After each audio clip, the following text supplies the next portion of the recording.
Good morning, bonjour. Monsieur le Président, chers membres du committee. Mr. Speaker, dear members of the committee, I'm very happy to be here today with you today. I'm happy to have this opportunity for the first time to be with your committee. We know seniors are at increased risk of more severe outcomes from COVID-19 and are negatively impacted by the pandemic. They need our help and our support.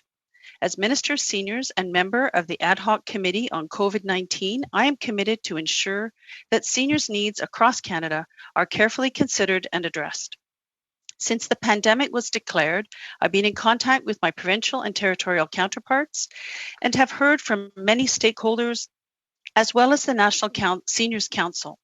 And what I'm hearing is informing the Government of Canada's response to the pandemic. To protect seniors' financial security during these uncertain times, the government has introduced the following measures.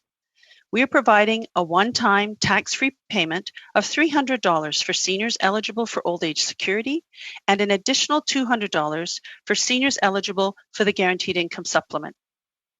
This means that low-income seniors who are eligible to receive both the old age security and guaranteed income supplement will receive $500 to help them cover increased costs caused by COVID-19. A couple both receiving GIS special payment and the GST credit special payment could receive on average a total over $1,500 to help them cope with the pandemic. In April, low and middle income seniors received a supplementary payment under the GST credit worth an average of $375 for singles and on average $510 for couples. We are reducing the minimum withdrawals from the registered retirement income funds by 25% for 2020. We've also adopted measures to ensure that guaranteed income supplement payments continue without interruption if seniors' 2019 income information has not been received. In addition, the government created the Canada Emergency Response Benefit, short form CERB, to help all Canadians, including working seniors, from financial hardships as a result of a loss of employment income. And that's due to the COVID-19. Pension benefits do not affect eligibility. I want to address the situation in long-term care homes.